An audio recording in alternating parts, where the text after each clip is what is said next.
Hati kami terbuka untuk kehadiran-Mu di tempat ini Tuhan. Nyatakan diri-Mu siang hari ini. Buat kami kenal Engkau, buat kami berjumpa dengan Engkau siang hari ini.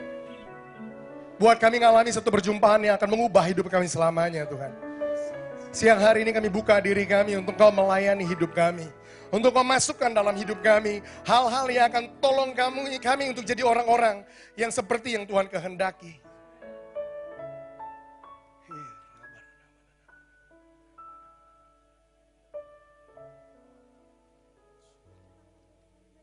Ketika kita sedang menyembah Tuhan tadi, Tuhan tunjukkan ini buat saya.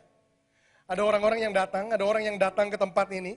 You have reached the end of your life. Kamu udah sampai di akhir dari hidup kamu. Kamu ngerasa begini, kamu gak tahu lagi harus buat apa. Kamu gak tahu lagi kamu harus kemana. Kamu gak tahu lagi apa yang harus kamu lakukan sesudah ini. Tuhan mau kamu tahu hari ini Tuhan masih punya harapan buat kamu. Bahwa fakta kamu ada di sini belum selesai dengan hidup kamu. Tuhan bilang belum selesai kecuali aku yang bilang selesai. Tuhan berkata aku punya rencana buat hidup kamu. Terima harapan yang baru siang hari ini. Ada orang-orang yang lain di tempat ini datang, kamu bilang begini, Tuhan tolong bicara sama saya siang hari ini. Aku mau tahu apa rencanamu buat hidupku hari ini.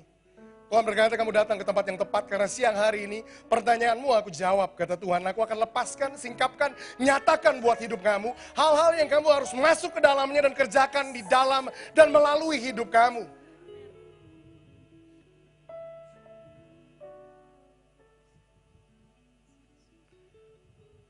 Ada beberapa orang lagi di tempat ini yang datang ke tempat ini dengan ngerasa begini. Tuhan, aku begitu kecil, aku begitu gak penting, aku begitu gak berarti. Kalau aku sekedar bersembunyi di sini dan gak ada orang yang tahu, semua yang aku bawa, semua beban hidupku, semua perjalanan hidupku, sepertinya aku gak ada di permukaan, gak ada orang yang memperhatikan hidup aku. Dan Tuhan mau bilang sama kamu siang hari ini, aku memperhatikan kamu, aku lihat kamu apa adanya, aku tahu apa yang kamu lakukan, aku tahu apa yang ada dalam pikiranmu, dan aku punya rencana buat hidupmu, kata Tuhan. Aku akan panggil engkau keluar, untuk engkau aku jadikan besar, dan mempertontonkan kemuliaanku di depan semua orang, kata Tuhan. Itu sebabnya siang hari ini kata Tuhan, tangkap dariku, terima dariku, pesannya akan mengubah hidupmu, karena hidupmu tidak akan pernah sama lagi. Engkau akan muncul di permukaan dan engkau akan mempertontonkan kemuliaanku, kata Tuhan. Tuhan siang hari ini sekali lagi kami berdoa, Tuhan berbicara buat kami, nyatakan isi hatimu. Tuhan aku berdoa untuk jemaat di tempat ini, buat anak-anak muda yang ada di tempat ini. Berikan kepada setiap kami roh hikmat dan wahyu, supaya kami kenal Engkau dengan benar. Roh hikmat dan wahyu yang akan buat mata hati kami jadi terang, jadi terbuka, jadi bisa melihat pengharapan apa yang selama ini tersembunyi, pengharapan apa yang selama ini tersimpan, pengharapan apa yang selama ini terkubur, pengharapan apa yang selama ini terpendam di dalam panggilan yang Tuhan punya dalam hidup setiap kami. Buat panggilan itu keluar, buat kami ngelihat hidup kami, diri kami, potensi yang ada di dalam kami, sebagaimana Engkau melihatnya, dan biar itu keluar, dan biar hidup yang kami hidupi jadi hidup yang punya dampak buat kota dan bangsa di mana Tuhan tempatkan kami. Kami berdoa siang hari ini, berbicara buat kami Tuhan. Kami siap untuk terima firman Tuhan buat hidup kami. Di dalam nama Tuhan Yesus kami berdoa dan bersyukur. Yang percaya sama-sama bilang amin, amin, amin. Silakan duduk teman-teman. Shalom, selamat siang semua. Shalomnya kok masih lemas. Shalom siang semua. Siang hari ini saya percaya ada sesuatu yang khusus yang Tuhan mau nyatakan buat kita semua. Ada pesan, nggak panjang, nggak juga kompleks, sederhana sekali.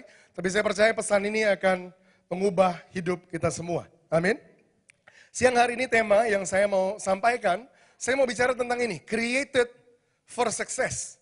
Saya nggak tahu waktu minggu lalu diumumkan, ada saudara perhatikan atau enggak.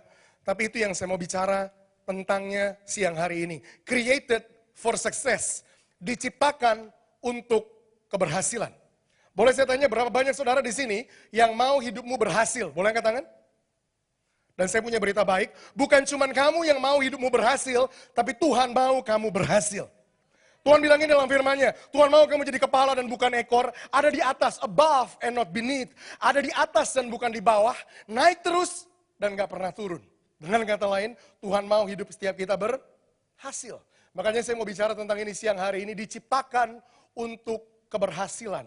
Bahwa ketika Tuhan menciptakan kita, gak ada satupun, setitik pun dalam pikiran Tuhan, Tuhan rancangkan ada satupun di antara kita yang gagal. Tuhan gak pernah rancang satu orang bilang, yang ini berhasil. Yang ini gak yakin, yang ini gagal. Gak ada di dalam pikiran Tuhan, Tuhan menciptakan kita untuk kegagalan. Dan siang hari ini kita mau mengerti konsep ini, prinsip ini, tentang gimana sebenarnya Tuhan mau kita berhasil, sehingga ini goalnya. Hidup setiap kita bisa mencapai keberhasilan tersebut yang Tuhan mau untuk kita capai. Amin. Untuk saya mulai, sampaikan, ajarkan apa yang saya mau ajarkan siang hari ini. Saya mau mulai dengan satu eksperimen yang menarik. Dan untuk eksperimen ini saya mau kontribusi dari kalian. Jadi artinya kalian respon. Sekali lagi saya mau tanya, pertanyaan pertama. Berapa banyak di antara kalian di sini yang mau hidupmu berhasil? Boleh angkat tangan, nih yang serius, kamu mau berhasil? Semua ya? Nggak ada yang mau gagal, benar? Kadang-kadang saya bahkan bercanda, kalau saya khotbah di tempat lain yang di depannya ada tukang sapu, ada tukang benerin tanaman dan segala macam sambil lewat, mereka bahkan dengar juga yang sama, siapa yang mau berhasil? Bisa-bisa mereka juga angkat tangan. Kenapa? Karena bukan cuma orang Kristen mau berhasil, semua orang di dunia mau berhasil. Benar ya? Ini kita sepakat, semua kita mau berhasil. Setuju? Setuju. Pertanyaan kedua, ini saya mau tanya. Menurut kalian, apa sih artinya berhasil? What is the meaning of success? Apa sih artinya berhasil?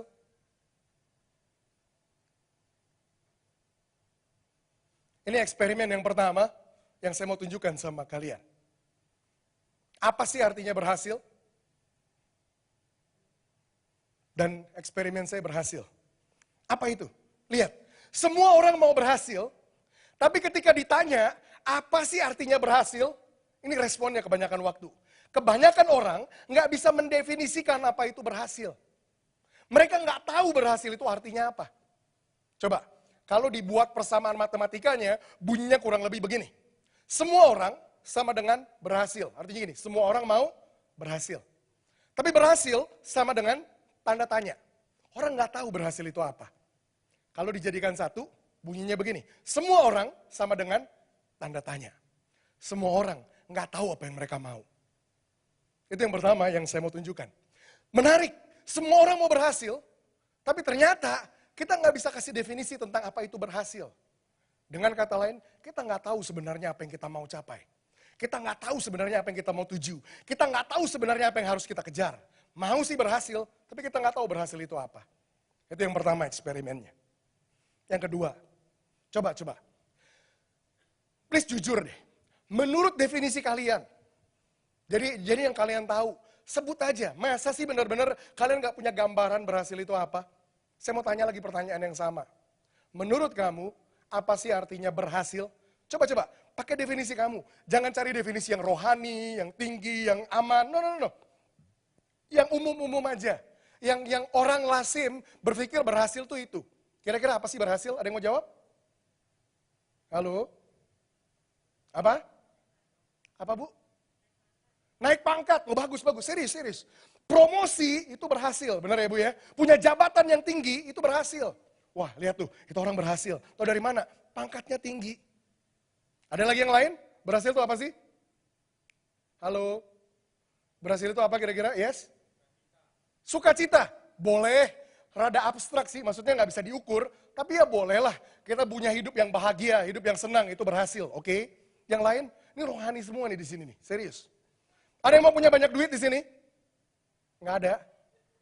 Kalau nggak ada saya doain. Ada yang mau punya banyak duit? Tuh ada yang bilang tadi, kaya. Orang banyak mengasosiasikan keberhasilan dengan kekayaan. Orang yang berhasil itu orang yang kaya, banyak duit. Ada yang setuju? Halo? Ya, yang jujur nih setuju. yang nggak angkat tangan juga dalam hati setuju sih. Tapi ya benar. Orang mengasosiasikan keberhasilan dengan kekayaan. Ada lagi yang lain? Biar cepet deh. Saya kasih beberapa jawaban umum yang orang kasih. Ketika ditanya apa sih keberhasilan? Yang paling umum, kaya. Yang lainnya lagi, punya jabatan yang tinggi. Yang lainnya lagi, jadi orang terkenal. Yang lainnya lagi, punya pengaruh sama banyak orang. Yang lainnya lagi, punya kekuasaan. Yang lainnya lagi, punya banyak istri. Oh iya, ada orang bilang punya banyak istri itu berhasil. Itu memamerkan kekayaan, kehebatan. Istri gue banyak. Itu definisi-definisi umum tentang apa keberhasilan. Tadi dari sini aja minimal, saya dapat beberapa jawaban. Dan ini eksperimen saya yang kedua, yang juga sama menariknya. Tadi yang pertama apa?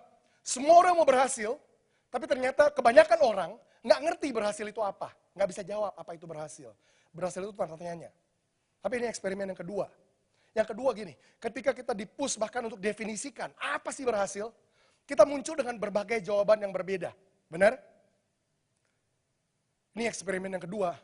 Bukan cuma orang kebanyakan nggak tahu berhasil itu apa, tapi kedua, kebanyakan orang punya definisi yang berbeda-beda tentang keberhasilan.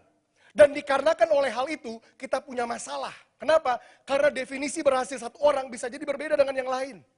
Saya tunjukin masalahnya. Kalau saya punya anak, oke, ini contoh. Saya punya pabrik furniture besar. Itu saya punya. Saya punya anak yang bertumbuh besar di lingkungan yang gimana di gini, dia nonton film, dia nonton TV, dia lihat artis-artis terkenal, artis-artis top. Dia bilang dalam hatinya, dia pengen jadi artis. Oke? Kemudian suatu hari saya panggil anak saya, "Nak, sini. Papa mau ngomong sama kamu." "Oh iya, ada apa, Pak?" Kemudian saya bilang sama anak saya, "Nak, Papa mau kamu berhasil." Kata apa yang saya pakai? Berhasil. Di dalam pikiran saya sebagai bapaknya, berhasil sama dengan kamu minimal harus punya pabrik kayak Papa, bahkan lebih besar dari itu. Benar? Karena itu cara saya mendefinisikan keberhasilan. Berhasil sama dengan punya pabrik yang sebesar saya, bahkan lebih besar lagi. Ketika kata berhasil yang sama sampai di telinga dia, anak saya bilang gini, "Sama Pi, saya juga mau berhasil." Tapi berhasil yang ada di pikiran dia, saya pengen jadi artis top, artis terkenal yang dikagumi banyak orang. Problem nggak? Problem. Ketika anak saya bertumbuh besar, dia mulai melenceng ke dunia artis. Saya bilang, "Nah, katanya kamu mau berhasil. Kenapa kamu malah main di situ? Kenapa kamu malah pengen jadi artis?" Anak saya bilang, "Iya Pak, saya kan mau berhasil. Makanya saya ada di sini." Problem nggak? Problem. Ini eksperimen yang kedua yang saya temukan juga menarik. Ternyata setiap orang memiliki definisi keberhasilan yang berbeda-beda.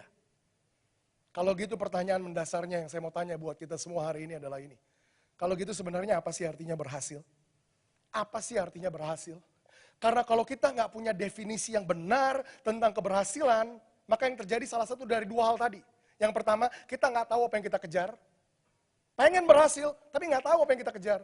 Atau yang kedua, kita mengejar keberhasilan dari definisi yang salah tentang keberhasilan. Pertanyaan fundamental ini harus kita jawab dulu. Kalau gitu apa sih artinya berhasil? Bro, boleh nggak bro? Itu kursi bisa dicopot nggak bro?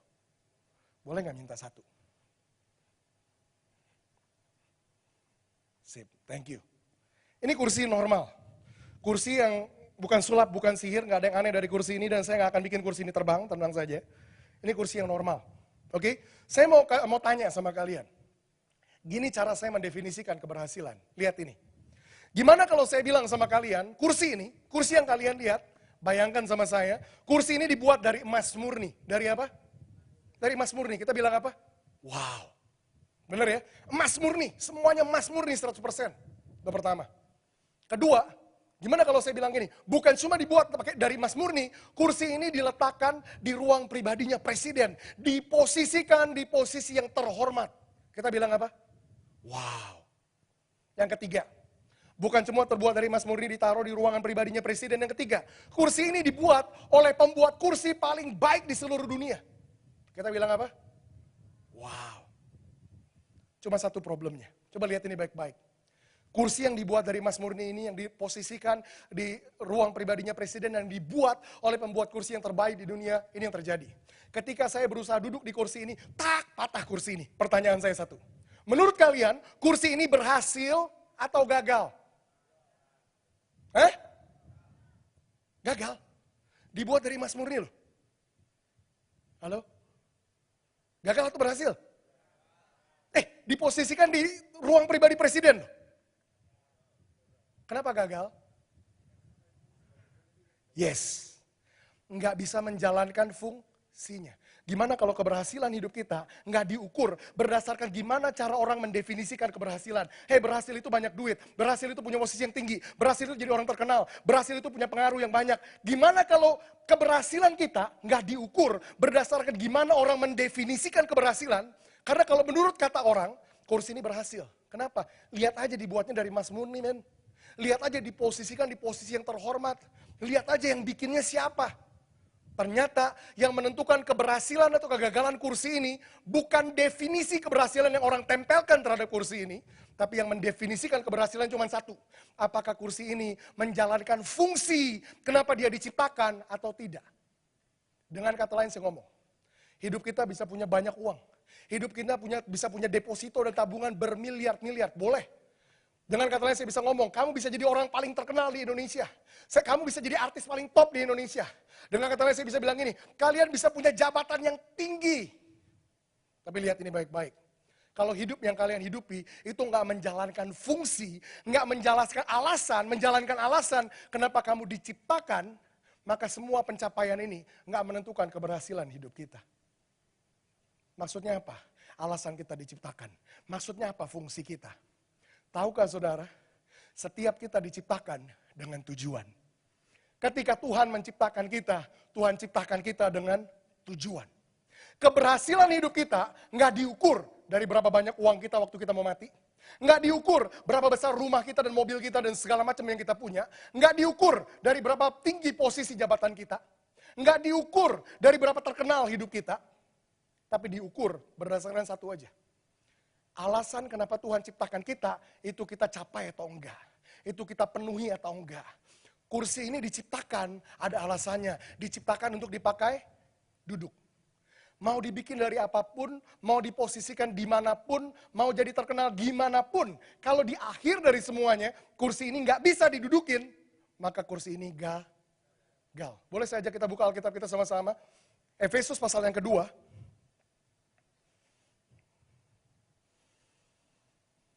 Efesus pasal yang kedua. So success is not defined by people's definition of success, but success is defined by one thing, by purpose. You have to find your purpose, then your success will be measured by that purpose. Jadi keberhasilan kita nggak diukur dari definisi orang tentang keberhasilan, tapi diukur berdasarkan satu hal ini, yaitu tujuan. Apakah hidup kita memenuhi tujuan itu atau enggak, yang menentukan kita berhasil atau tidak. Efesus pasal yang kedua, ayat yang ke-10, ayat ini bilang begini. Karena kita ini buatan Allah, diciptakan dalam Kristus Yesus untuk melakukan pekerjaan baik yang dipersiapkan Allah sebelumnya. Ia mau supaya kita hidup di mana? Di dalamnya. Di dalam apa? Di dalam pekerjaan baik itu. Pekerjaan baik yang mana? Yang Tuhan telah tetapkan sebelum kita ada. Menurut ayat ini bilang gini, karena kita ini bikinan Tuhan, ciptaan Tuhan, buatan Tuhan. Diciptakan untuk, coba. Saya mau kalian nangkap analoginya. Karena kursi ini buatan saya. Gambarannya gitu. Karena kursi ini buatan saya. Diciptakan untuk, lihat ini. Every created being is created for a purpose. There is nothing on earth created without a purpose. Setiap makhluk, setiap benda yang diciptakan, selalu ada korelasinya begini. Diciptakan untuk. Nggak ada satupun benda, nggak ada satupun makhluk yang diciptakan tanpa memiliki tujuan. Halo? Nggak ada. Nggak ada dalam ceritanya Tuhan ciptakan seseorang, si Joko ini lahir. Si Joko lahir, Tuhan bilang, ya ampun keburu lahir, mau ngapain ya dia? Tuhan kelabakan dengan lahirnya Joko, nggak ada. Kalau Joko bisa sampai lahir, itu karena Tuhan punya tujuan di dalam hidup dia. Alkitab bilang gini, karena kita ini buatan Allah, kata buatan Allah atau ciptaan Tuhan, bikinan Tuhan, selalu hubungannya dengan diciptakan untuk. Kenapa? Karena setiap sesuatu yang diciptakan, pasti ada gunanya, ada untuknya. Karena kursi ini buatan saya, diciptakan, dibikin untuk dipakai duduk. The fact that we are created, fakta bahwa kita ini diciptakan, itu membuktikan bahwa Tuhan punya tujuan buat kita. Tuhan gak mungkin ciptakan kita kalau Tuhan gak punya tujuan buat hidup kita. Dengan kata lain, kalau kamu bisa sampai ada di bumi, itu membuktikan satu hal ini. Tuhan punya tujuan buat hidup kamu. Karena kalau Tuhan gak punya tujuan, kamu gak akan pernah ada di bumi ini. Kalian boleh bilang, semua yang kamu gak punya, semua miskinnya keluarga kamu, kelemahan diri kamu, semua yang kamu gak punya, saya cuma mau ngomong satu, fakta bahwa kamu ada di bumi, Tuhan punya tujuan buat hidup kamu. Tapi Bapak gak tahu saya lahir dari siapa, saya bahkan gak kenal orang tua saya. Kalau kamu bisa sampai ada di bumi, gimana pun perihal kelahiran kamu, kalau kamu bisa sampai ada di bumi, karena Tuhan punya tujuan buat hidup kamu. Karena kursi ini buatan saya, diciptakan untuk. Lihat ini baik-baik. Berhasil atau gagalnya kursi ini ditentukan sama siapa? Sama saya yang menentukan tujuan saya ciptakan kursi ini. Dengan kata lain, berhasil atau gagalnya hidupmu nggak diukur berdasarkan definisi orang tentang berhasil atau gagalnya hidup kamu. Nggak diukur dari gimana orang tua kamu mendefinisikan keberhasilan kamu. Nggak diukur berdasarkan persepsi orang tentang keberhasilan. Pak, semua orang di Indonesia yang namanya berhasil itu kaya, Pak. Nggak peduli definisi orang tentang keberhasilan, yang mendefinisikan keberhasilan kamu cuma satu. Apakah kamu mencapai, apakah kamu memenuhi fungsi atau alasan kenapa pencipta kamu menciptakan hidup kamu. Your success is measured just by this one thing.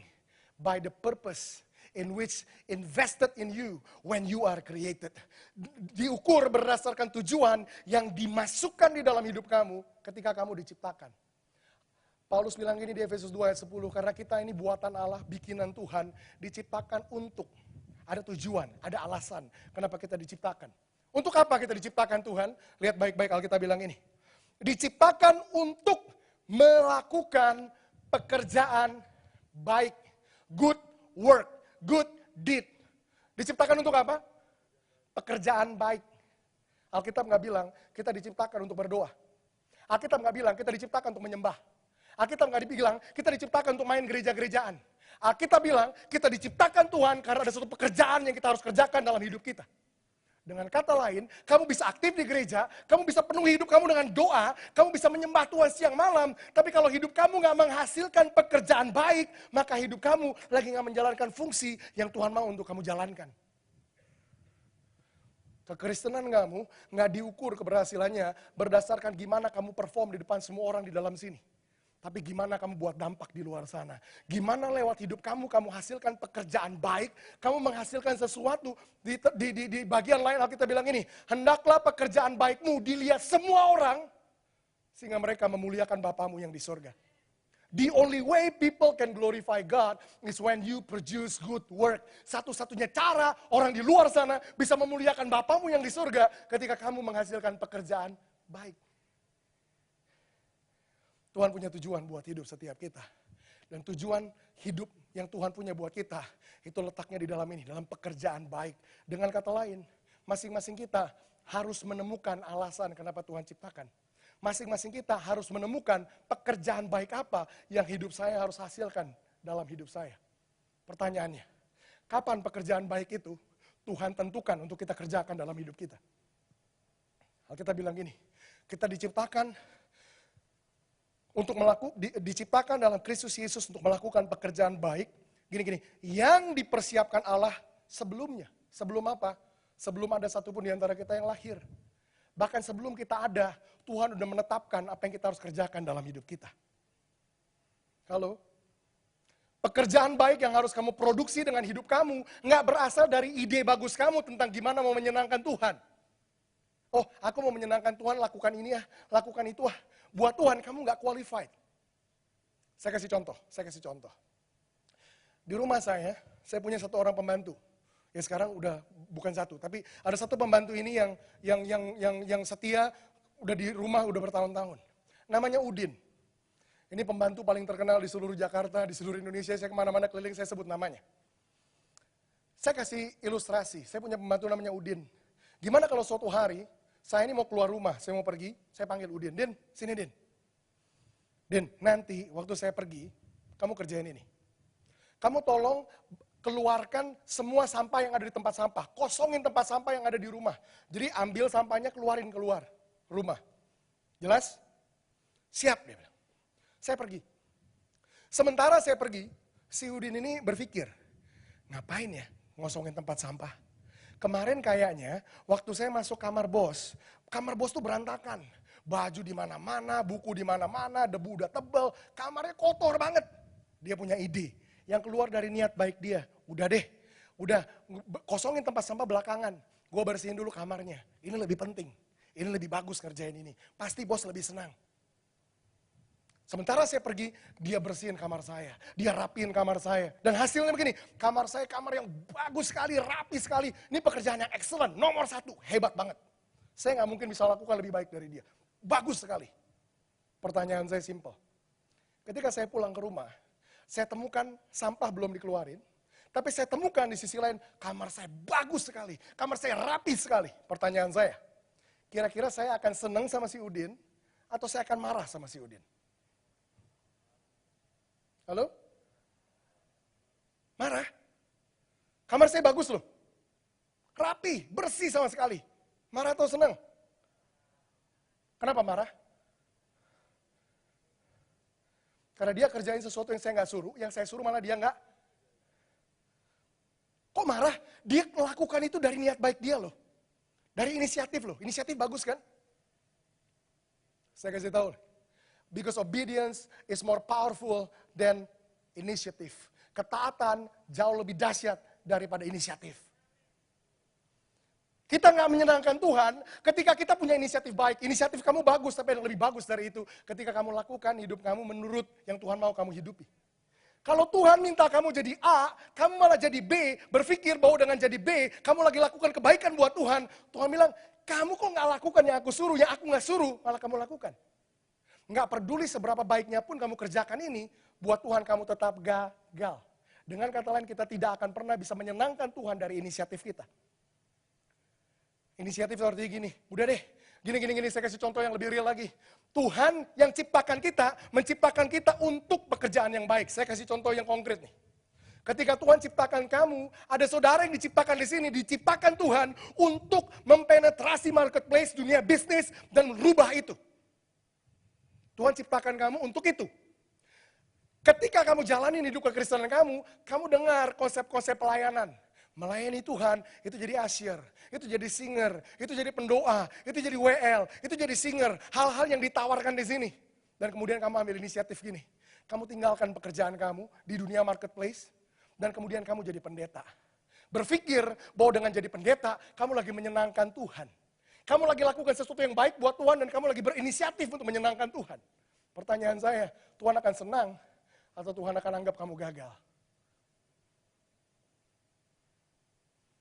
Halo, jangan berpikir kamu udah lakukan satu bentuk pelayanan di dalam sini, kamu udah aman. Karena kalau kamu gak diciptakan untuk itu, maka di mata Tuhan, kamu sekedar lagi berinisiatif baik, tapi salah sama sekali. Ada orang yang bisa tulus, tapi secara tulus salah tulusnya.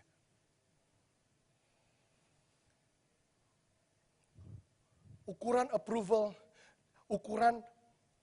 itu apa ya? Ukuran Tuhan anggap berhasil hidup kamu, bukan ditentukan dari niat kamu, bukan ditentukan dari inisiatif kamu, bukan ditentukan dari pekerjaannya itu sendiri, tapi dari tujuan yang Tuhan punya buat kamu. Dengan kata lain, kalau kita mau berhasil, ini hukumnya nih. Temukan alasan kenapa Tuhan ciptakan hidup kita. Temukan tujuan tersebut, temukan pekerjaan baik tersebut, yang Tuhan udah siapkan buat setiap kita, sebelum ada satupun di antara kita yang diciptakan. Pekerjaan baik yang Tuhan mau kita kerjakan, itu nggak keluar sesudah kita lahir. Oh, kayaknya aku bisa lakukan ini, ya udah aku lakukan. Oh, kayaknya aku bisa lakukan itu, ya udah aku lakukan. Enggak. Pekerjaan baik itu udah ditetapkan, bukan dari talenta kita, bukan dari kemampuan kita, tapi dari sebelum kita lahir bahkan, Tuhan udah siapkan pekerjaan itu. Saya mau kita lihat satu ayat yang lain. Yeremia pasal yang pertama ayat yang kelima. Saya nggak punya waktu yang terlalu banyak untuk terlalu panjang di situ. Tapi saya mau kasih lihat kita sama-sama gambaran yang lain. Yeremia pasal yang pertama ayat yang kelima, saya sebutnya gini, di sini adalah cuplikan gimana prosesnya, gimana bentuknya ketika Tuhan menciptakan kita dan gimana caranya Tuhan mengukur keberhasilan hidup kita. Yeremia pasal yang pertama ayat yang keempat bilang begini, firman Tuhan datang kepadaku bunyinya. Siapa aku ini? Yeremia, konteksnya Tuhan ngomong sama Yeremia. Tuhan ngomong apa sama Yeremia? Ini ayat 5. Tuhan ngomong gini sama Yeremia. Yer, sebelum aku membentuk engkau dalam rahim ibumu, aku telah mengenal engkau. Dan sebelum engkau keluar dari kandungan, aku telah menguduskan engkau. Aku telah menetapkan engkau. Aku telah apa? Menetapkan engkau menjadi nabi bagi bangsa-bangsa. Pertanyaan saya, kapan Tuhan menetapkan Yeremia untuk jadi nabi buat bangsa-bangsa? Kapan? Sebelum si Yeremia lahir. Dengan kata lain, Yeremia nggak hidup dulu, kemudian dia, apa yang bisa aku lakukan ya? Kira-kira aku cocoknya jadi apa ya? panggilan yang Tuhan punya, tujuan yang Tuhan punya buat dia sudah ada bahkan sebelum si Yeremia lahir. Ayat ini saya mau rephrase, mau pakai kata-kata sehari-hari supaya kita ngerti lebih baik. Yeremia 1 ayat 5 dalam bahasa sehari-hari bunyinya begini. Sebelum kamu ada di dalam kandungan ibu kamu, artinya gini, bahkan sebelum kamu dikandung sama ibu kamu, Tuhan bilang gini, aku telah mengenal kamu. Artinya mengenal itu begini, aku udah tahu aku mau jadikan kamu sebagai apa. Halo. Tuhan bilang gini, sebelum kamu ada dalam perut ibu kamu, aku udah tahu aku mau jadikan kamu sebagai apa. Dengan kata lain, keberhasilan hidup kita diukur dari gini, kita menemukan tujuan itu, mengikuti tujuan itu, menggenapi tujuan itu. Kalau hidup yang kita hidupi, nggak pernah cari tahu Tuhan. Waktu Tuhan sebelum ciptakan aku, Tuhan ciptakan aku sebagai apa sih Tuhan? Maka kita nggak akan pernah mencapai keberhasilan itu. Karena keberhasilan kita nggak diukur berdasarkan definisi orang tentang keberhasilan. Nggak diukur berdasarkan inisiatif kita pengen jadi apa. Diukur berdasarkan satu hal aja. Kita jadi seperti yang Tuhan mau kita jadi sebelum kita ini ada. Kemudian Tuhan ngomong gini sama Yeremia. Sebelum kamu keluar dari kandungan ibu kamu. Tadi dibilang aku udah kenal kamu, aku udah tahu aku mau jadikan kamu sebagai apa. Yang kedua dibilang gini, aku telah menguduskan kamu. Kata ini kata yang paling sukar dimengerti sama bahasa kita. Wah, pantesan Yeremia dahsyat. Kenapa? Belum lahir aja udah dibikin kudus. Terus kita mulai berpikir secara imajinatif. Pikiran-pikiran ini muncul, diapain ya kira-kira ya? Apa dikasih kemenyan gitu biar dia kudus? Apa dicuci pakai rinso merek apa di sorga gitu, dikudusin dulu baru dia lahir? Diapain sih dikudusin? Dalam bahasa Inggris, kata aku menguduskan kamu ini lebih pas. Dibilang gini, before you come out of your mother's womb, I have consecrate your life. Kata menguduskan, bukannya aku purify, bukannya aku sanctify, bukan. Tapi I have consecrate your life. Consecrate artinya gini, bahasa Indonesianya, konsekrasi. Nah kita sama-sama mikir, itu juga apa artinya? Kata konsekrasi artinya aku udah pisahin kamu. Dengan kata lain, Tuhan bilang gini, kata menguduskan tuh begini, Tuhan bilang sama Yeremia yang pertama, sebelum kamu ada dalam rahim ibu kamu, aku udah tahu loh, aku mau bikin kamu sebagai apa. Sebelum kamu keluar dari kandungan ibu kamu, aku tuh udah pisahin kamu. Pisahin kamu artinya gini, nggak ada orang lain yang punya tujuan hidup seperti yang kamu punya. Aku udah pisahin kamu. Percaya nggak kalian? Percaya nggak saudara? Setiap kita, Tuhan punya tujuan yang spesifik. Nggak ada orang lain di bumi ini yang punya tujuan seperti yang Tuhan punya buat hidup kamu. Nggak ada. Kalian nggak percaya? Saya kasih buktinya. Dunia ini, hari ini, dihuni oleh 7,5 miliar orang.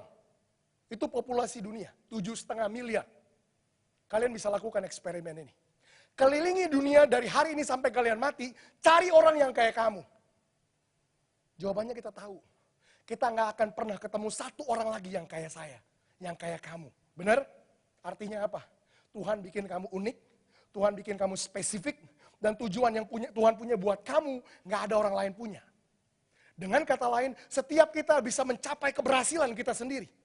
Ketika kita nggak compare diri kita sama orang lain, kita berhasil dengan cara kita sendiri. Menemukan alasan kenapa Tuhan ciptakan saya, mengikuti alasan itu, dan menggenapi alasan itu. Saya berhasil. Tuhan bilang sama Yeremia, aku udah pisahin kamu. Dan aku telah menetapkan kamu. Kapan itu? Sebelum dia keluar dari kandungan. Aku udah tetapkan kamu jadi nabi buat bangsa-bangsa. Untuk kasih gambaran ini, saya tutup dengan ilustrasi. Ilustrasi ini kalian harus dengar. Supaya kalian dapat gambaran yang jelas. Dan kalian tahu apa yang kalian harus mulai arahkan diri kalian ke dalamnya, mulai kejar dan mulai pikir ulang tentang gimana kalian mau hidupi hidup kalian. Karena kalau kalian mau berhasil, kalian harus mulai dari sini. Temukan alasan kenapa Tuhan ciptakan kamu. Temukan alasannya. Kenapa sih Tuhan bikin saya? Tuhan bikin saya sebagai kursi, atau sebagai pajangan, atau sebagai ganjelan, atau sebagai apa? Menemukan alasan tersebut yang menentukan keberhasilan kita. Kalau kita nggak pernah temukan alasan itu, kita hidupi apa? Menemukan alasan itu baru titik permulaan. Menemukan tujuanmu itu baru titik pertama. Sesudah ketemu ngapain? Kamu hidupi panggilan kamu. Temukan, ikuti panggilan kamu. Habis ketemu, ternyata Tuhan ciptakan saya sebagai pengusaha toh. Bukan sebagai pendeta. Sekalipun saya punya inisiatif baik pengen melayani Tuhan di dunia pendeta. Tapi bukan itu alasan Tuhan ciptakan saya. Saya bisa lari dari panggilan saya sebagai pendeta. Kalau Tuhan sebenarnya ciptakan saya sebagai pengusaha. Halo. Ketemu panggilan, ikuti panggilan kita. Jangan jadi yang lain. Nggak perlu orang tahu tekanan kayak gimana pun. Nggak perlu orang punya definisi kayak gimana pun. Karena keberhasilanmu bukan mereka yang definisikan. Tapi yang menciptakan hidup kamu. Ikuti panggilan itu. Dan genapi panggilan itu. Jadi seperti yang Tuhan mau kamu jadi. Saya kasih ilustrasinya, ini tutup terakhir. Saya mau kita semua bayangkan, kita ini lagi hidup di zaman di mana mikrofon, ini belum ada di dunia ini, mikrofon. Gampang ya kalian lihat mikrofon saya pegang. Oke? Katakanlah suatu hari, Marcos di sini ini teman lama saya nih. Kita berteman berapa lama ya? 10 tahun ada kali. 7 tahun, 8 tahun, ya lama lah. Katakanlah kita berteman baik, bukan katakanlah itu benar, kita berteman baik. Dan suatu hari Marcos nih ke Amerika. Jalan-jalan. Nubuatannya. Ya, dia jalan-jalan ke Amerika, karena kita berteman baik, dia berpikir gini, wah gue harus bawa oleh-oleh nih buat teman gue nih, buat sohib gue nih. Di suatu toko, dia melihat ada benda aneh, ini. Bayangin ya, kita hidup di zaman mikrofon belum pernah ada di dunia. Dia nemu benda aneh ini, di situ tulisannya, penemuan baru, mahal. Wah, dia berpikir, ini hadiah yang bagus nih. Dia sendiri nggak tahu ini apa, tapi karena ini penemuan baru, inovasi baru dan mahal, dia beliin. Pulang sampai di Jakarta mendarat, dia telepon, hey bro, gue udah pulang nih. Oh iya gimana? Iya nih, gue punya oleh-oleh nih buat lo. Oh iya sip, bro, ini inovasi baru dan mahal. Dengar mahal, wah saya semangat. Iya bro, gue jemput. Saya datang ke airport, saya minta oleh-oleh. Mana oleh-olehnya? Dia kasih, ini bro.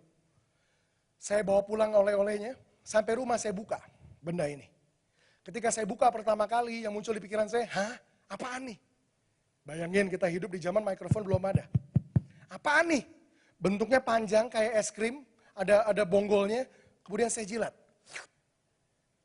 Kok rasanya nggak enak? Saya pikir awalnya ini es krim elektronik. Sekarang katanya ada rokok elektrik. Nggak ada asapnya, nggak ada tembakaunya, tapi rasanya kayak ngerokok katanya. Wah mungkin ini es krim elektrik nih. Nggak dingin, nggak meleleh, tapi dijilat enak. Saya coba, loh kok rasanya nggak enak? Kemudian saya mulai mikir, ini benda apa yang dia beliin ya? Mahal sih mahal, inovasi baru sih inovasi baru. Tapi kalau nggak ngerti gunanya buat apa, ya buat apa juga. Sementara saya mikir. Istri saya di dapur, saya minta maaf, saya nggak kenalin istri saya dari awal, boleh berdiri nggak sebentar. Ini istri saya yang cantik di depan, saya minta maaf. Ini istri saya. Istri saya di dapur manggil, say, ini nih tolongin. Kenapa? Ada kecoa? Bukan. Lagi ngulek, ulekannya jatuh, patah. Ting, ide muncul. Oh, Kokom beliin saya ulekan dari Amerika. Pantesan inovasi baru. Enteng, lightweight, tapi ini ulekan nih kayaknya nih. Saya datang ke istri saya, jangan khawatir. Saya baru dapat ulekan yang baru. Saya kasih dia pakai buat ngulek. Sementara dia ngulek, saya mikir lagi. Mau ngapain juga ke Amerika jauh-jauh beli ulekan. Mahal lagi. Kalau mahal mah saya ke pasar aja beli 10, jatuhin aja terus, nggak apa-apa juga. Patah pakai lagi, patah pakai. Buat apa beli ulekan mahal-mahal? Sementara saya mikir nggak puas, kayaknya bukan buat ulekan deh. Sementara saya mikir, saya ingat, oh iya, kemarin genteng bocor, pengen cari palu nggak ada. Mungkin ini palu dari Amerika. Enteng, sekali pukul jebret masuk. Wah ini palu nih dari Amerika. Habis dipakai ngulek, saya bawa ke atas genteng. Itu ada palu, ada paku, saya pakai. Duk, duk, duk. Kalian dengar ilustrasi ini, kalian mulai ketawa ketiwi. Apa sih yang kita belajar dari ilustrasi ini? Yang pertama kita belajar. Ketika tujuan dari suatu benda tidak diketahui, ketika tujuan dari suatu benda, fungsi dari suatu benda tidak diketahui, maka yang sering kali terjadi adalah ini, penyalahgunaan fungsi. Bahwa benda tersebut difungsikan nggak semestinya. Benar?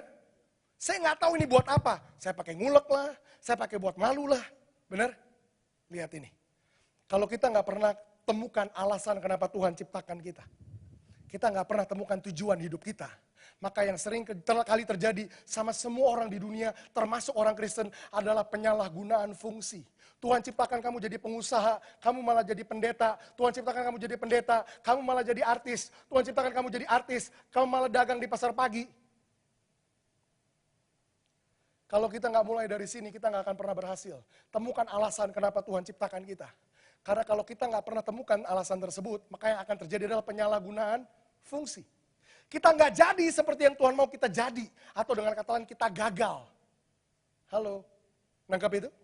Saya tanya sama kalian, pertanyaan saya. Balik ke cerita ini. Kalau mikrofon ini, saya pakai buat malu. Duk, duk, duk. Apa yang terjadi dengan mikrofon saya? Rusak. Benar ya? Setuju ya? Rusak. Yang kedua saya tanya. Kalau mikrofon saya pakai buat ngulek. Apa yang terjadi? Salah. Pedas. Ya, belakangan rusak juga. Benar ya? Lihat ini. Ketika penyalahgunaan fungsi terjadi, maka yang selanjutnya terjadi adalah kerusakan. Kalau hidupmu nggak lagi melakukan apa yang sebenarnya Tuhan mau kamu lakukan, maka ujung-ujungnya hidupmu akan rusak. Halo? Lihat nih. Kalau saya diciptakan Tuhan jadi penyanyi, saya malah jadi pendeta teriak-teriak kayak sekarang, saya kayak rusak pita suara saya, minimal itunya rusak. Benar? Saya lagi nggak jadi seperti yang Tuhan mau saya jadi. Tapi ini yang lebih serius lagi nih. Bukan cuma hidupmu akan rusak, tapi ini yang lebih serius lagi nih.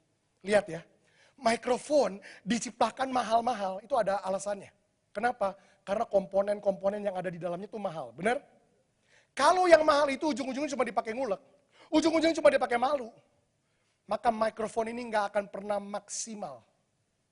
Kalau hidupmu nggak berfungsi seperti yang Tuhan mau kamu berfungsi, kamu nggak menemukan alasan kamu diciptakan, maka hidupmu nggak akan pernah maksimal. Kita masih berpikir, kenapa ya gue nggak kaya-kaya? Kenapa ya usaha gue nggak berhasil-berhasil? Kenapa ya apa yang gue kerjain mentok terus? Pertanyaannya begini, bukan berapa banyak seminar motivasi yang kamu udah datengin, bukan berapa banyak buku yang kamu udah baca, bukan berapa banyak skill yang kamu udah peroleh. Pertanyaannya gini, kamu diciptakan untuk itu atau enggak? Karena kalau kamu lagi melakukan sesuatu yang kamu nggak diciptakan untuk itu, kamu nggak akan pernah maksimal. Potensi yang mahal, yang tersimpan di dalam kamu, semua potensi, semua kemampuan ini nggak akan pernah kepakai keluar semua. Kamu cuma lagi ngelakukan sesuatu di level permukaan. Ulekan, palu, cuma luarnya doang yang kepake. Kamu bahkan nggak 10% dari potensi yang Tuhan simpan di dalam kamu. Jadi orang Kristen bukan tentang memaksimalkan diri. Pergi seminar motivasi lebih banyak lagi, baca buku lebih banyak lagi, belajar untuk lebih rajin lagi. No. Dimulai dari sini. Temukan alasan kenapa Tuhan ciptakan kamu. Karena kalau kamu nggak pernah temukan alasan itu, kamu nggak lagi berfungsi semestinya, maka kamu akan rusak dan potensi yang ada di dalam kamu nggak akan pernah keluar. Terakhir, kalau saya nggak mau benda ini rusak, saya harus ngapain? Saya harus tanya. Tanya sama siapa? Sama yang bikin. Nggak ada orang yang lebih tepat untuk kita tanya daripada yang menciptakan. Kenapa? Karena yang menciptakan yang punya tujuan buat benda ini. Siapa yang ciptakan benda ini? Ada yang tahu? Yang ciptakan mikrofon adalah Alexander Graham Bell. Saya datang Mr. Bell. Mr. Bell, can you please tell me why have you created microphone? Kenapa sih kamu ciptain mikrofon? Kira-kira jawaban yang dia kasih akan berbentuk begini. Oh, saya jelasin. Sebelum aku bikin mikrofon itu, aku ini punya kebutuhan. Aku kasih ceramah, teriak, orang nggak dengar juga. Sebelum aku ciptakan mikrofon itu, aku harus desain dulu mikrofon itu. Mikrofon itu bentuknya harus spesifik, nggak boleh kegedean kayak speaker bawaannya susah, nggak boleh terlalu kecil kayak jarum, nyeplos hilang. Bentuknya harus spesifik, dan komponen-komponen yang ada di dalamnya itu harus spesifik. Aku desain dulu benda itu. Dan sebelum itu, benda itu aku produksi. Aku udah tetapkan benda itu adalah untuk capture suara, nangkap suara, dan untuk memperbesar suara. Jawaban Alexander Graham Bell kira-kira suaranya seperti apa? Yeremia 1 ayat yang kelima.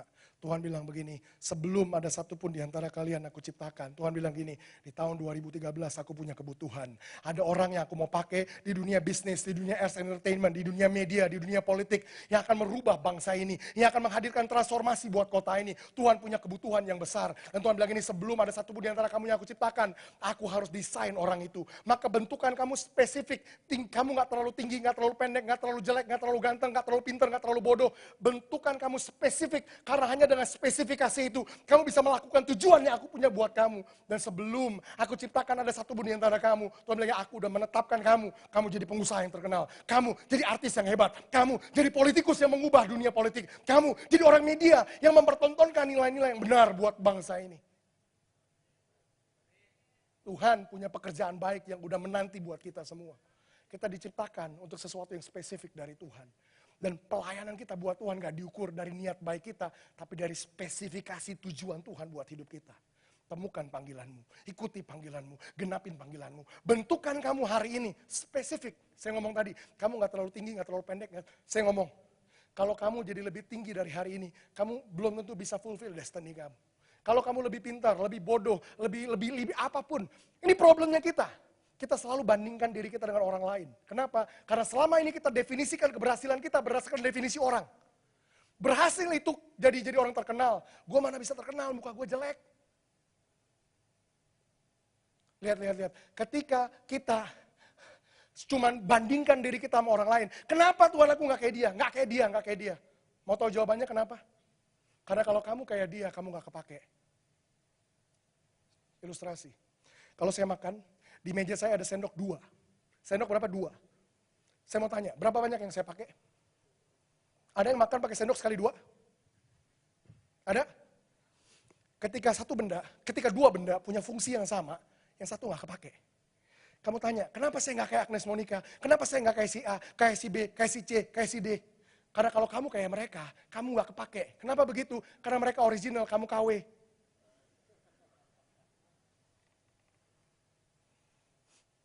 Be original. Temukan panggilan kamu, ikuti panggilan kamu, genapi panggilan kamu. Keberhasilan kamu diukur dari menemukan panggilan kamu. Dari menemukan alasan kenapa Tuhan ciptakan kamu. Kamu temukan itu, kamu ikuti itu, jadi itu, kamu genapi itu. Hari ini, saya cuma mau gini, rubah mindset kita. Tentang apa itu berhasil. Sehingga kita gak kejar lagi hal-hal yang konyol. Yang di akhir dari semuanya, kita tetap dianggap gagal sama Tuhan. Itu yang pertama, rubah mindset kita. Yang kedua, kita mulai doakan doa yang benar. Tuhan, kalau begitu tunjukkan sama saya, kasih tahu saya, Tuhan ciptakan aku sebagai apa. Yang ketiga, ketika Tuhan mulai ngomong, ketika Tuhan mulai spesifik ngomong sama kita mulai arahkan diri kita ke arah situ. Karena yang menentukan keberhasilan kita cuma satu hal itu, bukan semua hal lain yang ada di sekitarnya. Kita berdoa siang hari ini. Tuhan, terima kasih buat siang hari ini. Kami bersyukur Tuhan untuk waktu yang Kau berikan buat kami. Kami boleh nangkap, kami boleh belajar, kami boleh ngerti suatu paradigma yang mengubah hidup kami. Selama ini kami punya satu konsep tentang keberhasilan, hari ini kami baru ngerti Tuhan, apa itu berhasil menurut definisi Tuhan. Bahwa keberhasilan kami ternyata hanya ditentukan dari tujuan, dari alasan kenapa kami diciptakan. Bahwa kami gak akan pernah berhasil, sekalipun kami kaya, sekalipun kami terkenal, sekalipun kami berpengaruh dan punya posisi yang tinggi. Kalau kami gak jadi seperti yang Tuhan mau kami jadi. Itu sebabnya Tuhan, aku berdoa Tuhan, agar paradigma ini mulai mempenetrasi setiap orang yang ada di sini.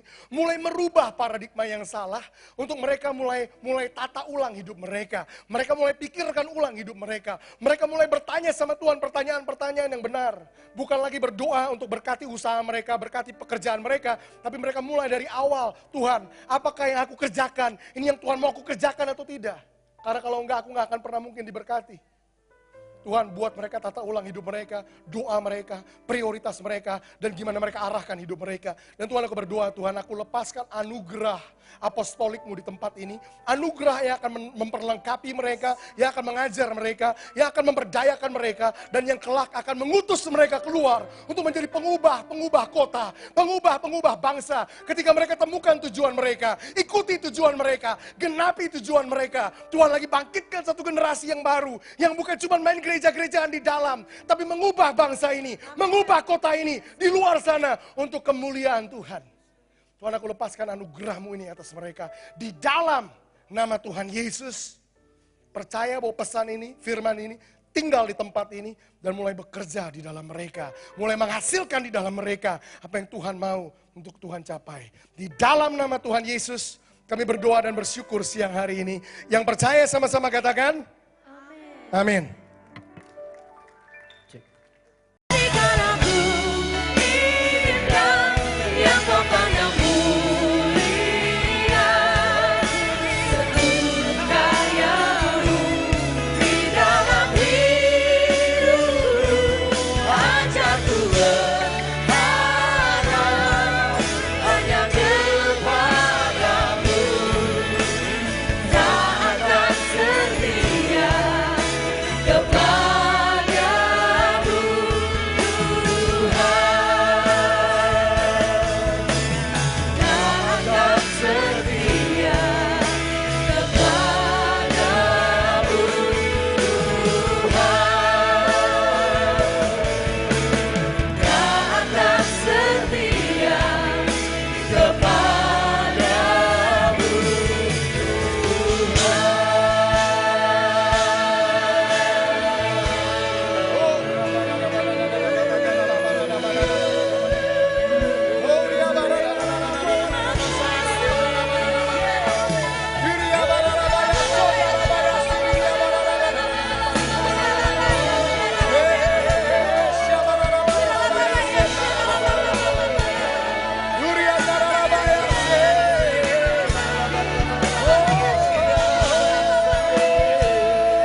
Hati kami terbuka untuk kehadiran-Mu di tempat ini Tuhan. Nyatakan diri-Mu siang hari ini. Buat kami kenal Engkau, buat kami berjumpa dengan Engkau siang hari ini. Buat kami mengalami satu perjumpaan yang akan mengubah hidup kami selamanya Tuhan. Siang hari ini kami buka diri kami untuk Kau melayani hidup kami. Untuk Kau masukkan dalam hidup kami hal-hal yang akan tolong kami untuk jadi orang-orang yang seperti yang Tuhan kehendaki.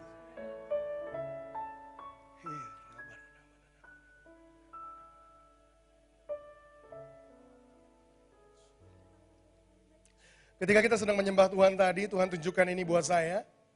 Ada orang-orang yang datang, ada orang yang datang ke tempat ini. You have reached the end of your life.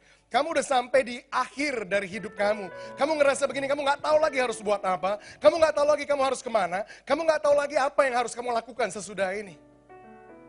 Tuhan mau kamu tahu hari ini Tuhan masih punya harapan buat kamu. Bahwa fakta kamu ada di sini belum selesai dengan hidup kamu. Tuhan bilang belum selesai kecuali aku yang bilang selesai. Tuhan berkata aku punya rencana buat hidup kamu. Terima harapan yang baru siang hari ini. Ada orang-orang yang lain di tempat ini datang, kamu bilang begini, Tuhan, tolong bicara sama saya siang hari ini. Aku mau tahu apa rencanamu buat hidupku hari ini. Tuhan berkata kamu datang ke tempat yang tepat karena siang hari ini pertanyaanmu aku jawab, kata Tuhan. Aku akan lepaskan, singkapkan, nyatakan buat hidup kamu. Hal-hal yang kamu harus masuk ke dalamnya dan kerjakan di dalam dan melalui hidup kamu.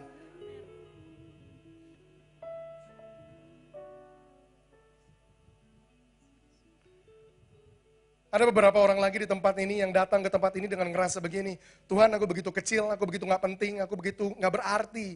Kalau aku sekedar bersembunyi di sini dan gak ada orang yang tahu, semua yang aku bawa, semua beban hidupku, semua perjalanan hidupku, sepertinya aku gak ada di permukaan, gak ada orang yang memperhatikan hidup aku. Dan Tuhan mau bilang sama kamu siang hari ini, aku memperhatikan kamu, aku lihat kamu apa adanya, aku tahu apa yang kamu lakukan, aku tahu apa yang ada dalam pikiranmu, dan aku punya rencana buat hidupmu, kata Tuhan.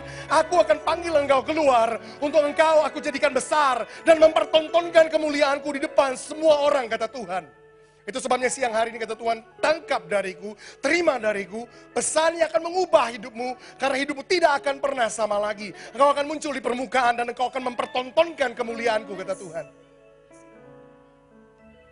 Tuhan siang hari ini sekali lagi kami berdoa, Tuhan berbicara buat kami, nyatakan isi hatimu. Tuhan aku berdoa untuk jemaat di tempat ini, buat anak-anak muda yang ada di tempat ini. Berikan kepada setiap kami roh hikmat dan wahyu, supaya kami kenal Engkau dengan benar. Roh hikmat dan wahyu yang akan buat mata hati kami jadi terang, jadi terbuka, jadi bisa melihat pengharapan apa yang selama ini tersembunyi, pengharapan apa yang selama ini tersimpan, pengharapan apa yang selama ini terkubur, pengharapan apa yang selama ini terpendam di dalam panggilan yang Tuhan punya dalam hidup setiap kami.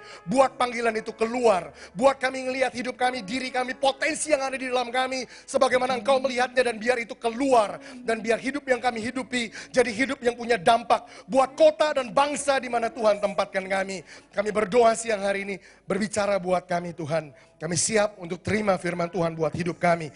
Di dalam nama Tuhan Yesus kami berdoa dan bersyukur. Yang percaya sama-sama bilang amin, amin, amin. Silakan duduk teman-teman. Shalom, selamat siang semua. Shalomnya kok masih lemas. Shalom siang semua. Siang hari ini saya percaya ada sesuatu yang khusus yang Tuhan mau nyatakan buat kita semua. Ada pesan, nggak panjang, nggak juga kompleks, sederhana sekali. Tapi saya percaya pesan ini akan mengubah hidup kita semua. Amin. Siang hari ini tema yang saya mau sampaikan, saya mau bicara tentang ini, created for success. Saya nggak tahu waktu minggu lalu diumumkan, ada saudara perhatikan atau enggak. Tapi itu yang saya mau bicara tentangnya siang hari ini. Created for success. Diciptakan untuk keberhasilan. Boleh saya tanya berapa banyak saudara di sini yang mau hidupmu berhasil? Boleh angkat tangan?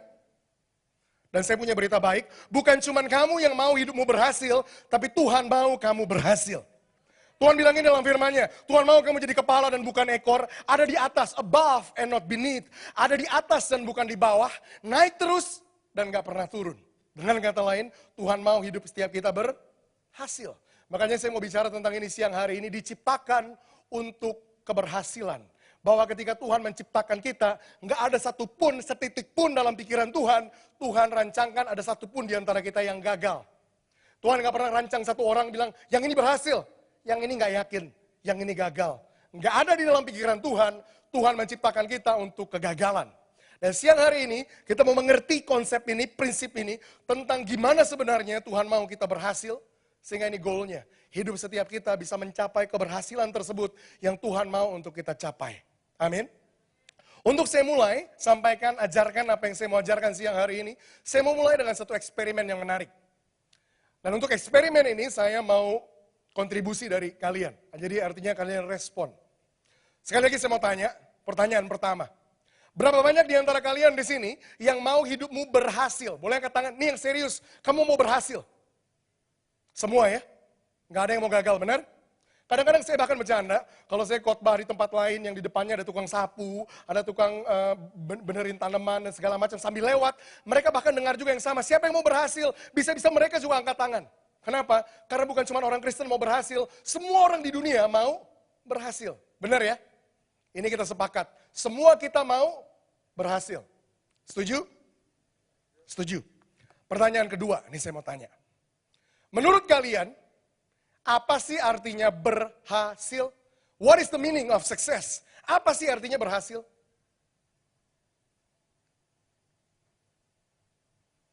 Ini eksperimen yang pertama yang saya mau tunjukkan sama kalian.